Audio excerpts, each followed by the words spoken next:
Hello everyone, कैसे हैं आप सब। आई होप आप बहुत अच्छे होंगे, अपनी स्टडीज़ को बहुत अच्छे से कर रहे होंगे। आई होप आपने जो आपकी रिवीजन है वो बहुत अच्छी चल रही होगी, क्योंकि अब आपका एग्ज़ाम बहुत पास में है। ठीक है। थोड़ा सा आवाज़ में हो सकता है, बिकॉज मेरे को थोड़ा सा लास्ट टाइम कुछ काफ़ी दिनों से थोड़े से आवाज़ में दिक्कत हो रखी है। बट अगर आप ध्यान लगा के सुनेंगे तो आपको आराम से सुनाई देगा। ठीक है। हमारा बायोलॉजी में सॉरी हमारा बायोलॉजी में सेल के बाद जो नेक्स्ट टॉपिक है वो है द वर्ल्ड ऑफ लिविंग। इसके अंदर बेसिकली कुछ क्लासिफिकेशन और बायोडाइवर्सिटी और इन सब के बारे में पढ़ना है। तो हम मैं इसमें इस वीडियो में क्वेश्चन ज़्यादा ऐसा नहीं पूछे जाते हैं, पर मुझे ये था कि ये टॉपिक भी एक बार रिवाइज हो जाए, तो इसमें मैं आपको साथ में रिवीजन भी करवाऊंगी और साथ में क्वेश्चंस के साथ में हम रिवीजन भी करेंगे। ठीक है। और ये वीडियो देखने के बाद आपका पूरा जो टॉपिक है वो ये कवर हो जाएगा। ठीक है। चलो, फर्स्ट क्वेश्चन है, who is known as the father of taxonomy. Taxonomy के फादर किन्हें कहा जाता है? तो आपको पता है, कार्ल लिनियस, जो हमारे साइंटिस्ट हैं, कार्ल लिनियस, उन्हें हम फादर ऑफ टेक्सोनोमी कहते हैं, क्योंकि उन्होंने क्या किया था, बायनोमियल नोमेनक्लेचर को क्रिएट किया था। ठीक है। उन्होंने बायनोमियल नोमेनक्लेचर के बारे में बताया था। बायनोमियल नोमेनक्लेचर है क्या? ये एक फॉर्मल सिस्टम है जिसमें हम स्पीशीज को नेम करते हैं, जो साइंटिस्ट आज तक यूज कर रहे हैं। ठीक है। उस टाइम पे दिया गया सिस्टम आज तक भी यूज किया जा रहा है। ठीक है। तो ये क्या है आपका बायनोमियल नोमेनक्लेचर। एक मिनट बस।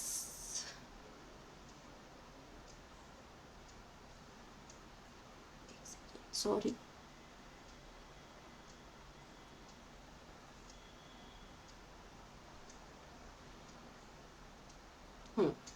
तो जो वो सिस्टम उन्होंने दिया था वो अभी तक भी यूज किया जाता है। तो जो बायनोमियल नोमेनक्लेचर है, जिसको हम जिस साइंटिस्ट को जानते हैं उसके नाम से, वो है आपके कार्ल लीनियंस। ठीक है। और लीनियंस क्यों? ठीक है, उन्हें ही हम फादर ऑफ टेक्सोनोमी क्यों कहा जाते हैं? क्योंकि उन्होंने बायनोमियल नोमेनक्लेचर दिया, यानी कि सिस्टमा नेचुरा में जो उन्होंने अपना जो वर्क है सारा वो पब्लिश किया। ठीक है। उसमें उन्होंने बताया कि हम किसी भी स्पीशीज को अगर नाम देते हैं तो हम दो नाम, मतलब उसके दो नाम लिखते हैं साथ में, एक होता है स्पीशीज और एक होता है जीनस। ठीक है। जैसे फॉर एग्जांपल हम ह्यूमंस हैं तो हम क्या लिखते हैं, होमो शेपियंस। ठीक है। और उनके पहले फादर क्यों कहा जाता है? क्योंकि उनके पहले क्या था कि लॉन्ग लॉन्ग लॉन्ग नेम्स दिए जाते थे, डिस्क्रिप्टिव दिए जाते थे, और वो रीजन के अनुसार बदलते रहते थे। मतलब जैसे फॉर एग्जांपल एक रीजन में यहाँ पे किसी चीज़ को हम कुछ और बुलाते हैं, वहाँ पे कुछ और बुलाया जाता था। तो यूनिवर्सल लैंग्वेज मिल गई एक साइंटिस्ट को। ठीक है। और उन्होंने क्या किया, टेक्सोनोमी दी, मतलब हायरार्कियल क्लासिफिकेशन दिया।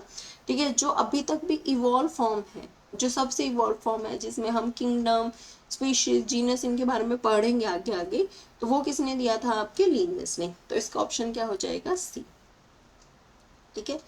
नेक्स्ट है, the basic unit of classification is. जो सबसे बेसिक यूनिट है वो क्या है, बायोलॉजिकल क्लासिफिकेशन की बेसिक यूनिट है आपकी स्पीशीज। क्या है, स्पीशीज। ये ये फंडामेंटल रैंक, मतलब हम इसे दिए देते हैं जब, मतलब सबसे नीचे इसे दिया जाता है, मतलब जब स्पीशीज कंबाइन होती हैं। ठीक है। जब उन्हें ग्रुप किया जाता है तो ही हम उनके ऊपर वाली स्पीशीज देते हैं जिनके पास सिमिलर कैरेक्टरिस्टिक्स होते हैं। और बेसिकली स्पीशीज क्या होती हैं, जो आपस में इंटरब्रीड करके फर्टाइल ऑफस्प्रिंग्स दे सकती हैं। ठीक है। अगर हम क्लासिफिकेशन की बात करें तो कैसे होती है हमारी, kingdom, phylum, class, order, family, genus, species. ठीक है। तो जो आपकी बिल्कुल बेसिक स्ट्रक्चर है, जो बेसिक यूनिट है, वो क्या है आपकी स्पीशीज। क्या है आपकी स्पीशीज। ठीक है। ओके। नेक्स्ट क्वेश्चन है, बायनोमियल नोमेनक्लेचर जो था वो किसने दिया था? तो अभी हमने पढ़ा ही है, लीनियंस ने, कार्ल लीनियंस ने। उन्होंने बायनोमियल नोमेनक्लेचर दिया था कब, 18th सेंचुरी में। ठीक है। बायनोमियल नोमेनक्लेचर में होता क्या है, दो दो लैटिन जो नेम्स हैं उनका यूज किया जाता है। ठीक है, एक होता है आपका जीनस और एक होता है आपका स्पेसिफिक एपिथेट, या जिसे हम स्पीशीज भी कह देते हैं, स्पेसिफिक एपिथेट, ताकि हम हर एक स्पीशीज को यूनिक तरीके से उसे क्या कर सके, आइडेंटिफाई कर सके। ठीक है, अच्छा, अब इस क्लासिफिकेशन के अंदर अगर हम बात करें तो हमें पता है कि सबसे पहले हम जैसे इधर बात करते हैं,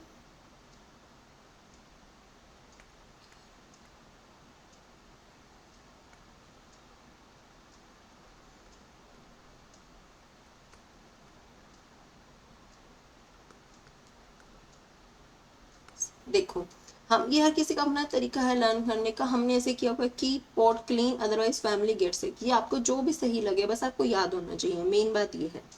ठीक है, ये बायनोमियल नोमेनक्लेचर एक तरह का मेथड है जिसमें हम किसी का भी नाम देते हैं 2 वर्ड से। ठीक है, फर्स्ट नेम जो होता है वो होता है आपका जेनेरिक नेम, ठीक है, जिसे हम जीनस बोलते हैं, और दूसरा नेम क्या होता है आपका स्पीसीज, स्पेसिफिक जीनस, और दूसरा नाम जो क्या होता है वो स्पीसीज या स्पेसिफिक नेम होता है, स्पेसिफिक एपिथेट होता है। जो जीनस वर्ड होता है, ठीक है, उसे हम कैपिटल लेटर से लिखते हैं, और जो जो स्पीशीज होता है उसे हम स्मॉल लेटर से लिखते हैं। ठीक है, दोनों के दोनों को अंडरलाइन करना होता है या फिर आप उसे इटैलिक फॉर्म में लिखेंगे। ठीक है, जैसे होमो शेपियंस, ठीक है, तो एस स्मॉल होना चाहिए। ठीक है, तो उसमें आप उसको अंडरलाइन करेंगे या फिर आप उसे इटैलिक्स में लिखेंगे। ठीक है, चलो नेक्स्ट है, in the scientific name Mangifera indica, indica represent, आपको मैंने बताया था कि जो बायोनॉमिकल नोमेनक्लेचर होता है वो फॉर्मल यूनिवर्सल तरीका होता है सिस्टम का, जिसमें हम स्पीशीज को नेम करते हैं। ठीक है, हर एक जो स्पेसिफिक नेम जो होता है उसका हम 2 पार्ट्स लेते हैं, एक होता है जीनस और एक होता है आपका स्पेसिफिक एपिथेट। ठीक है, जो इनके रूल्स हैं वो कौन रेगुलेट करता है, इंटरनेशनल साइंटिफिक कोड्स जो है हमारे, जैसे जूलॉजिकल नोमेनक्लेचर के लिए है, जिसमें हम एल्गी को, फंजाई को, प्लांट्स को, इन सबको नोमेनक्लेचर करते हैं। 2 पार्ट का स्ट्रक्चर होता है ये। ठीक है, फर्स्ट वर्ड क्या होता है जीनस और दूसरा क्या होता है आपका स्पीशीज। ठीक है, जो जीनस नेम होता है वो हमेशा हम उसको कैपिटल में लिखते हैं, जैसे ये है आपका मैंजीफेरा। ठीक है, और इसको हम स्मॉल में लिखते हैं। ठीक है, या फिर आप इटैलिक्स में लिख लो, अगर इटैलिक्स में लिख पा रहे तो अलग अलग इनको आपको अंडरलाइन करना होगा। ठीक है, फिर उसके बाद इन ये जो जो नेम्स होते हैं आपके अधिकतर जो होते हैं ये लैटिनाइज्ड होते हैं, यानी लैटिन से डिराइव्ड होते हैं, चाहे उनका एक्चुअल ओरिजिन कुछ भी हो। ठीक है, इनके लास्ट में हम इनके ऑथर को भी रिप्रेजेंट करते हैं। ठीक है, जैसे मैंजीफेरा इंडिका में, मैंजीफेरा इंडिका देखो आपको पता ही है, ये देखो इटैलिक्स में लिखा हुआ है मैंजीफेरा इंडिका जो है। ठीक है, इसके अंदर हम लास्ट में ये लिन जो है वो ऑथर के नेम को भी दिया जाता है, उसका एब्रीवेटेड फॉर्म यूज करते हैं हम। जब भी आप उसे हैंड रिटन में लिखेंगे तो ये आपका क्या है, आपका ये जेनेरिक नेम है, जेनेरिक नेम या जीनस है, और ये आपका स्पेसिफिक एपिथेट है, यानी स्पीशीज, ये क्या है आपका एपिथेट, एपिथेट यानी ये क्या है स्पीशीज है, ये क्या है आपका जीनस है। ठीक है, इसको आप कैपिटल में लिखेंगे, इसको आप स्मॉल में लिखेंगे, ये आपका ऑथर का नेम है। हैंड रिटन लिखेंगे तो दोनों को अलग अलग अंडरलाइन करेंगे। ठीक है, अगर आप प्रिंटेड फॉर्म में ले रहे हैं तो इटैलिक्स में। ठीक है, और डिराइव्ड कैसे होता है, लैटिन से। तो जो साइंटिफिक नेम के अंदर आपका जो इंडिका है वो क्या क्या रिप्रेजेंट करता है, स्पेसिफिक स्पीशीज एपिथेट। तो मैंजीफेरा जीनस है और इंडिका क्या है आपका स्पेसिफिक एपिथेट है। ठीक है, तो ये दोनों मिलके क्या किसका नाम बनाते हैं, मैंगो का, जो आपको पता है आजकल बहुत अच्छा आ रहा है, सबका बहुत फेवरेट है। ओके, नेक्स्ट क्वेश्चन है, the 5 kingdom classification was proposed by, तो जो 5 किंगडम क्लासिफिकेशन है जो अब हम अब भी यूज करते हैं, ठीक है, जो 1969 में दी गई थी R.H. विटेकर के द्वारा। ठीक है, उन्होंने क्या किया था, अलग अलग जो 5 किंगडम्स हैं उनको स्पेसिफिकली सेल स्ट्रक्चर पर, बॉडी ऑर्गेनाइजेशन पर, उनका मोड ऑफ न्यूट्रिशन क्या है, ये जो फाइलोजेनेटिक मतलब उनका इवोल्यूशनरी रिलेशनशिप्स क्या है, उन सब के बेस के ऊपर उन्होंने दी थी। एक तो होती है उसमें मोनरा protista, fungi, Plantae and animalia. अगर मैं बात करूं मोनरा की, तो जैसे मोनरा के अंदर आते हैं बैक्टीरिया, प्रोटिस्टा में कौन आता है आपका एमीबा, फंजाई में जैसे मशरूम, प्लांटी के अंदर प्लांट्स हो गए, एनिमेलिया के अंदर एनिमल्स हो गए। ठीक है, तो ये 5 क्लासिफिकेशन दी थी उन्होंने, जिसमें मोनरा, प्रोटिस्टा, फंजाई, प्लांटी और एनिमेलिया को उन्होंने डिस्कस किया था। Basically RH. विटेकर ने दिया था। जो मोनरा होते हैं वो आपके सिंगल सेल प्रोकैरियोट्स होते हैं, तो नोट करेंगे आप इसे। मोनरा क्या होते हैं? Single cell prokaryotes. रिवीजन में ये होता है कि बस हमें यहाँ क्रिस्प वर्ड पता होने चाहिए, जैसे बैक्टीरिया। प्रोटिस्टा क्या होते हैं? यूनिसेलुलर, ठीक है, और यूकैरियोट्स। अब यहाँ पे यूकैरियोट्स आ गए, यानी इनके पास जो न्यूक्लियस होगा वो पूरा का पूरा डबल मेम्ब्रेन होगा, अच्छे से कवर्ड होगा। फंजाई मल्टी सेलुलर हेट्रोट्रोफिक, जो जिनके पास काइटिन की सेल वॉल्स होती है। प्लांटी मल्टी सेलुलर ऑटोट्रोफिक, जो खुद अपना खाना बना सकते हैं। एनिमेलिया मल्टी सेलुलर और हेट्रोट्रोफिक। ठीक है सॉरी, ठीक है। तो जो 5 किंगडम क्लासिफिकेशन है वो किसने दी थी? आपके आर.एच. विटेकर ने। ठीक है, तो इस तरह से है। इन्होंने क्या क्लासिफिकेशन के बेस यूज किए थे? इन्होंने देखा कि सेल का स्ट्रक्चर क्या है, क्या वो यूनिसेलुलर है या वो मल्टी सेलुलर है, प्रोकैरियोटिक है या यूकैरियोटिक है। ठीक है, बॉडी की ऑर्गेनाइजेशन कैसी है, मल्टी सेलुलर है, यूनिसेलुलर है। मोड ऑफ न्यूट्रिशन क्या है, ऑटोट्रोफिक है या होटोट्रोफिक है, मतलब इवोल्यूशनरी हिस्ट्री क्या है उनकी। इन सब के बेस के ऊपर इन्होंने जो 5 किंगडम ऑफ क्लासिफिकेशन है उसको डिस्क्राइब किया था। ठीक है, taxonomy deals with, taxonomy word जो है उसका क्या मतलब होता है? Study of cells, classification, identification and nomenclature of organism, study of tissue, study of ecology. तो जो टेक्सोनोमी होती है उसका मतलब होता है classification, identification and nomenclature of organism. ठीक है, जो टेक्सोनोमी ऐसी साइंस है जो फोकस करती है उनके ऊपर नाम करने पे, डिस्क्राइब करने पे और कैटेगराइज करने पे। स्टडी ऑफ सेल क्या होती है आपकी? साइटोलॉजी। ठीक है, स्टडी ऑफ टिश्यू क्या होती है? हिस्टोलॉजी। और स्टडी ऑफ इकोलॉजी, तो इकोलॉजी ही है। ठीक है, तो इसका ऑप्शन क्या हो जाएगा? बी। ठीक है, क्लासिफिकेशन का मतलब बेसिकली यही होता है कि आप उसके स्ट्रक्चर कॉम्प्लेक्सिटी को समझ रहे हो, उनके ऑर्गेनाइजेशन समझ रहे हो, उनके इवोल्यूशनरी रिलेशनशिप समझ रहे हो। ठीक है, बेसिकली हमारे पास 2 सिस्टम होते हैं, आर्टिफिशियल और नेचुरल सिस्टम। ठीक है,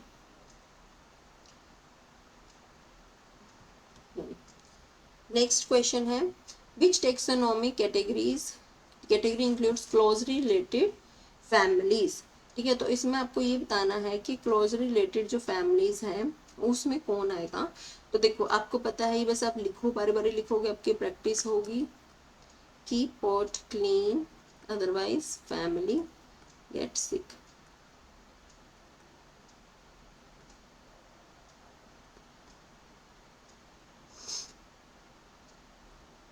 देखो स्पीशीज में क्या होता है, स्पीशीज तो आपका जो बेसिक यूनिट होगी। ठीक है, जो ग्रुप्स रिलेटेड स्पीशीज को बोलते हैं हम जीनस, ग्रुप रिलेटेड जीनस को जेनरा को बोलते हैं फैमिली, ग्रुप रिलेटेड फैमिलीज को हम क्या बोलते हैं? ऑर्डर। तो आपसे क्या पूछा गया है कि क्लोजर रिलेटेड फैमिलीज किस में आएंगी? तो जो उससे एक ऊपर ऑर्डर होगा। ठीक है, ऑर्डर उससे जो होगा जिसके अंदर बहुत सारी फैमिलीज को हम इकट्ठा रखते हैं, तो वो क्या हो जाएगा? आपका ऑर्डर। ठीक है, तो क्या ऑप्शन हो जाएगा? बी। ओके, करेक्ट सीक्वेंस बताना है टेक्सोनोमिक हायरार्की का। तो कैसे होगा? देखो आपको पता ही है कि pot clean otherwise family get sick. Kingdom, phylum, class, family, order, genus और स्पीशीज। सबसे ब्रॉडेस्ट टर्म कौन सी है आपकी? किंगडम। किंगडम क्यों है? क्योंकि उसी के अंदर ही हम अलग अलग जो ऑर्गेनिजम्स होंगे उन सबको क्लासीफाई करेंगे। ठीक है, बायोलॉजिकल क्लासिफिकेशन और साइंटिफिक क्लासिफिकेशन बायोलॉजी में एक ऐसा साइंटिफिक मेथड है जिसके अंदर हम ग्रुप करते हैं और कैटेगराइज करते हैं ऑर्गेनिजम्स को। ठीक है, और हर एक जो ये कैटेगरी है उसे हम क्या बोलते हैं? टेक्सोन। ठीक है, बहुत सारे साइंटिस्ट जैसे कि अर्नेस्ट हैक्ल, रॉबर्ट विटेकर, इन सब ने बहुत सारे क्लासीफाई करने की कोशिश करी। ठीक है, हमारे स्पीशीज को। फिर सबसे बेस्ट जो 5 किंगडम क्लासिफिकेशन मिला, ठीक है, वो था किंगडम, फाइलम या division, class, family, order, genus और स्पीशीज। किंगडम क्या होता है, सबसे लार्जेस्ट यूनिट होती है क्लासिफिकेशन की, ठीक है। और एनिमल किंगडम के अंदर हम फाइलम वर्ड यूज करते हैं और प्लांट के अंदर हम डिवीजन वर्ड यूज करते हैं। स्पीशीज क्या होती है, सबसे बेसिक यूनिट होती है, ठीक है। और जो स्पीशीज की खास बात क्या होती है कि जो मेंबर्स ऑफ स्पीशीज होते हैं वो आपस के अंदर ब्रीड कर सकते हैं एक दूसरे के साथ, और उनके जो यंग वंस होते हैं, जैसे हम हैं, हम मोरलेस अपने पेरेंट्स के जैसे ही दिखते हैं, तो उनके यंग वंस जो होते हैं वो उनके पेरेंट्स के जैसे ही दिखते हैं। और किसी भी दो स्पीशीज का अगर किसी एक जीनस के अंदर है तो सेम नेम नहीं हो सकता, हर किसी का अपना अलग यूनिक नेम होता है, ठीक है। लेट मी चेक, पर सब सही चल रहा है ना, ठीक है, ऑल गुड,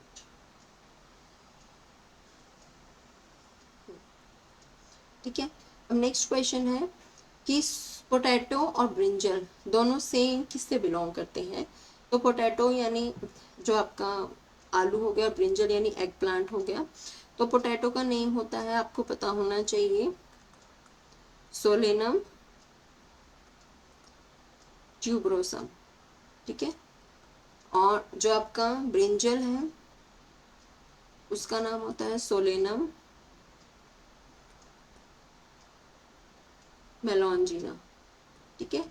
तो ये देखो दोनों सेम किससे बिलोंग करेगी, आपका स्पेसिफिक एपिथेट स्पीशीज है, ये दोनों के आपका सेम जीनस है, तो किससे बिलोंग करते हैं, सेम जीनस से, ठीक है। अच्छा, कौन सी टेक्सोनॉमी कैटेगरी है जिसमें मैक्सिमम नंबर ऑफ ऑर्गेनिज्म होते हैं, ये भी मैंने आपको पढ़ाया ही है कि किंगडम आपकी ब्रॉडेस्ट कैटेगरी है, किंगडम हाईएस्ट और ब्रॉडेस्ट कैटेगरी है, जितने भी सारे ऑप्शंस हैं, ठीक है। अगर जैसे ही आप मतलब जैसे स्पीशीज से किंगडम में जाते हैं तो नंबर ऑफ जो नंबर ऑफ ऑर्गेनिज्म है वो बढ़ते हैं, ठीक है। और जो सबसे ज़्यादा सारे ऑर्गेनिज्म होते हैं लीस्ट स्पेसिफिक होते हैं, क्योंकि उसमें अलग अलग प्रकार के ऑर्गेनिज्म भी हैं, तो सबसे ब्रॉडेस्ट और लीस्ट स्पेसिफिक है, ठीक है। अच्छा, टेक्सोनोमिक, नेक्स्ट क्वेश्चन है टेक्सोनोमिक एड्स में क्या क्या आता है। हर्बेरियम आता है, म्यूजियम आता है, बोटानिकल गार्डन आता है, ये सब कुछ आता है। तो टेक्सोनोमिक एड्स के अंदर हर्बेरियम भी आता है, म्यूजियम भी आता है, बोटानिकल गार्डन भी आता है, सब कुछ आता है, ठीक है। टेक्सोनोमिक एड्स वो ऐसे टूल्स और टेक्निक्स होते हैं जो हमें आइडेंटिफाई करते हैं और क्लासीफाई करते हैं ऑर्गेनिजम्स को, ठीक है।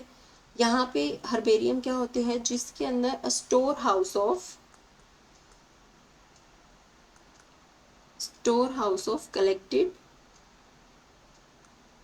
प्लांट स्पेसिमेंस, जिन्हें हम ड्राई करते हैं, प्रेस करते हैं और जिसे हम शीट्स पे प्रिजर्व करके रखते हैं, होता है आपका हर्बेरियम। म्यूजियम क्या होता है, जिसके अंदर प्रिजर्व प्लांट और एनिमल स्पीशीज होते हैं जो हमारी स्टडी के लिए और हमारे रेफरेंस के लिए जरूरी होते हैं। बोटानिकल गार्डन्स क्या होते हैं, स्पेशलाइज जो गार्डन्स जो होते हैं जहाँ पर कलेक्शन ऑफ लिविंग प्लांट्स को ग्रो किया जाता है ताकि आप उनके आइडेंटिफाई कर सके एजुकेशनल पर्पस के लिए, तो इस सब में ये आ जाएगा, ठीक है। हर्बेरियम क्या होता है, मैंने आपको बताया कि हर्बेरियम जो होता है collection of preserve plant specimens on sheet, जब आप शीट्स के ऊपर जो भी आपके प्लांट्स के जो स्पेसिमेन है उन्हें कलेक्ट करते हो तो वो क्या होता है आपका हर्बेरियम। तो हर्बेरियम जिसमें ड्राइड, प्रेस्ड और लेबल्ड प्लांट के स्पेसिमेंस होते हैं जिन्हें हम अरेंज करते हैं स्पेसिफिकली ऑटोमेटिकली ताकि हम उनकी स्टडी कर सके, तो वो क्या होता है आपका हर्बेरियम, ठीक है। Which kingdom includes prokaryotic organism, तो मैंने आपको बताया कि प्रोकैरियोटिक ऑर्गेनिज्म किस में होते हैं, मोनरा में, ठीक है। मोनरा यानी कि जो आपके बैक्टीरिया होते हैं, ठीक है, वो उनके अंदर प्रोकैरियोटिक जो ऑर्गेनिजम्स होते हैं, बेसिकली इसके अंदर प्रोकैरियोटिक जैसे बैक्टीरिया और आर्की हो गया, इनके पास कोई भी वेल डिफाइंड न्यूक्लियस नहीं होता और मेम्ब्रेन बाउंड ऑर्गेनेल्स भी नहीं होती है। प्रोटिस्टा, फंजाई, प्लांटी, ये सब कैसे है, यूकैरियोटिक होता है, पूरा अच्छे से सेल स्ट्रक्चर्स होते हैं, प्यूर न्यूक्लियस होता है, ठीक है, डबल मेम्ब्रेन के अंदर वो बाउंड होता है, ठीक है। ओके, नेक्स्ट क्वेश्चन है the term systematics was given by, जो सिस्टमैटिक्स टर्म है वो किसने दिया था। तो आपको पता है जो टर्म सिस्टमैटिक्स है वो दिया था लीनियस ने, कार्लेंस लीनियस ने। जो टर्म सिस्टमैटिक्स है, सिस्टमैटिक जो वर्ड है वो लेटिन वर्ड सिस्टेमा से डिराइव किया गया है, जिसका मतलब होता है कि सिस्टमैटिक अरेंजमेंट है आपके ऑर्गेनिजम्स की, ठीक है। और लीनियस ने इस टर्म को ही यूज करके अपनी जो फेमस जो उनकी पब्लिकेशन है, ठीक है, जिसके अंदर ही उन्होंने बायनोमियल नोमेनक्लेचर के बारे में बताया था, सिस्टम नेचुरे, उसको उन्होंने पब्लिश किया था। तो जो टर्म सिस्टमैटिक्स है वो किसके द्वारा दिया गया था, लीनियस के द्वारा, ठीक है। सिस्टमैटिक्स बेसिकली कि मतलब हम सिस्टमैटिक अरेंजमेंट कर रहे हैं ऑर्गेनिजम्स का, ठीक है। अच्छा, इसके बाद कुछ एक साइंटिस्ट के नाम लिख लो आप, या जरूर नोट करके जाना, ठीक है। बायनोमियल नोमेनक्लेचर किसने दिया था, अब तक तो आपको पता चल ही गया होगा, कैरोलस लीनियस ने फर्स्ट है, ठीक है। Two kingdom classification, two kingdom सबसे पहले बस two kingdom system of classification, वो भी किसने दी थी, कैरोलस लीनियस ने, ठीक है। सिस्टेमा नेचुरा, वो भी किसने दिया था, कैरोलस लीनियस ने। Artificial system, artificial system of classification, वो भी किसने दिया था, कैरोलस लीनियस ने, ठीक है। अच्छा,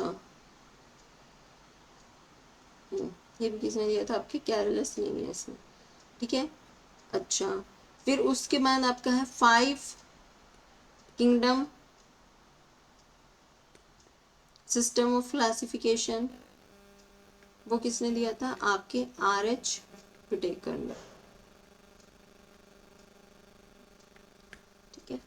ओके, नेक्स्ट क्वेश्चन है, द मैंगो, मतलब मैंगो जो स्पीशीज है बिलोंग्स टू द फैमिली, कौन सी फैमिली से बिलोंग करता है, फेबेशी, सोलेनेशी, एनाकार्डिशी और पोएशी। तो जो आपका मैंगो है वो किससे, मैंगो ट्री या मैंजीफेरा इंडिका आपकी कौन सी स्पीशीज से बिलोंग करता है, वो है आपका एनार्केडिसी, ठीक है, सी। मैंजीफेरा इंडिका आपकी किससे बिलोंग करता है, एनाकार्डिसी से, ठीक है।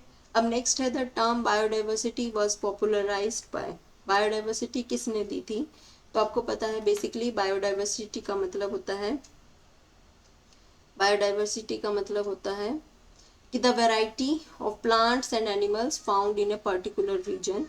जो बायोडाइवर्सिटी वर्ड था वो दिया था E.O. विल्सन ने, ठीक है। E.O. विल्सन ने आपका जो है बायोडाइवर्सिटी वर्ड दिया था, सबसे पहले सबसे पहले G. रोजन ने दिया था, उसके बाद एडवर्ड O. विल्सन ने दिया था, ठीक है। उन्हें फादर ऑफ बायोडाइवर्सिटी भी हम कहते हैं। तो किसने दिया था जो टर्म डाइवर्सिटी, आपका हो गया E.O. विल्सन ने, ठीक है। बायोडाइवर्सिटी मतलब कि अलग अलग वेरिएशन है प्लांट्स की, ठीक है, प्लांट्स एनिमल जो स्पीशीज है जो पर्टिकुलर हैबिटेट में रहते हैं, ठीक है, वो क्या है आपकी बायोडाइवर्सिटी। नेक्स्ट क्वेश्चन है, which of the following is an underground stem modified for storage of food, food की स्टोरेज के लिए जो मॉडिफाइड हो चुकी है स्टेम, ठीक है, वो कौन है आपकी, पोटैटो, वो कौन है आपकी, पोटैटो। इसके अंदर आप नोट करेंगे,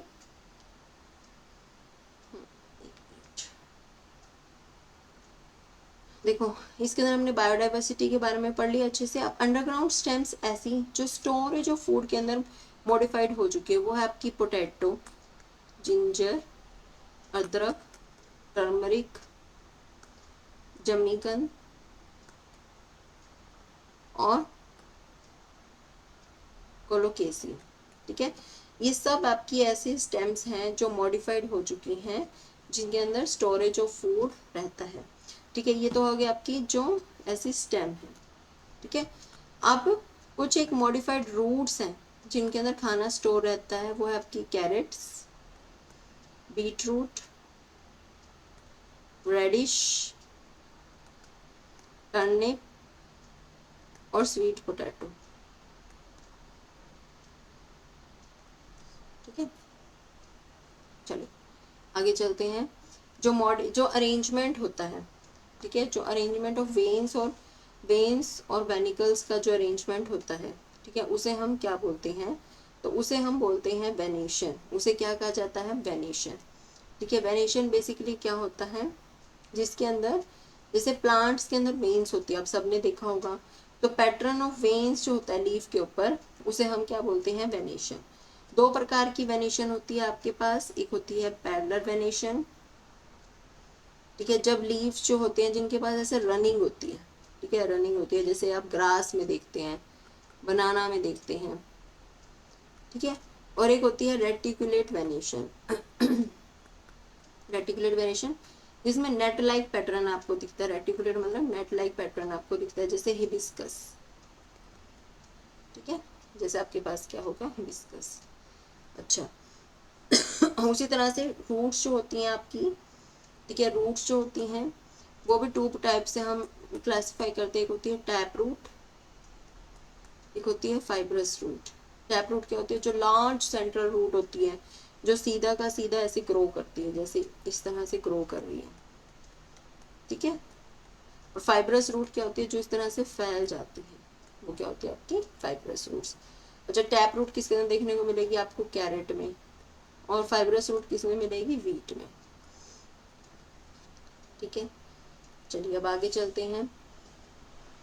hump of a camel help see, तो ये आपका अडेप्टेशन से क्वेश्चन उठाया गया है। Organisms and their adaptation. Habitat क्या होती है, जो ऐसा प्लेस होता है जहाँ पे ऑर्गेनिजम्स रहते हैं। अडेप्टेशन क्या होता है, प्लांट्स और एनिमल जो होते हैं वो किसी भी पर्टिकुलर रीजन में रहते हैं, उनके पास कुछ एक स्पेशल फीचर्स होते हैं, ठीक है, जिसकी वजह से वो सर्वाइव करते हैं अच्छे से, तो उसे हम क्या बोलते हैं, अडेप्टेशन। जैसे फिश है, वो पानी में रहती है, उनके पास स्ट्रीमलाइन बॉडी होती है और फिन्स होते हैं जिससे वो स्विम कर सकते हैं। गॉड्स जो होती हैं वो ग्रासी एरिया में रहते हैं, ठीक है, और लेग्स की मदद से मूव कर सकते हैं। टेरेस्ट्रियल हैबिटेट क्या होता है, जिसके अंदर ऑर्गेनिज्म लैंड पे रहते हैं। एक्वेटिक हैबिटेट में अपनी अडेप्टेशन होती है, जो वाटर में रहते हैं। ठीक है, और कुछ एक ऐसे एनिमल्स होते हैं जैसे फ्रॉग हो गए, वो वाटर और लैंड दोनों में रह सकते हैं, इसलिए हम बोलते हैं उन्हें एम्फीबियन। ठीक है, अब डेजर्ट के अंदर बहुत कम ही पानी अवेलेबल होता है।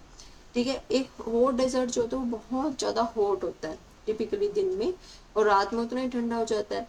तो प्लांट्स और एनिमल्स जो होते हैं वो उसी तरह से अडेप्ट होते हैं। ठीक है, जैसे कि फॉर एग्जांपल जो थिक और फ्लैशी स्टेम्स होते हैं प्लांट्स की, उसके अंदर पानी स्टोर होता है, ठीक है, ताकि वो हॉट कंडीशन को क्या कर सके, सर्वाइव कर सके।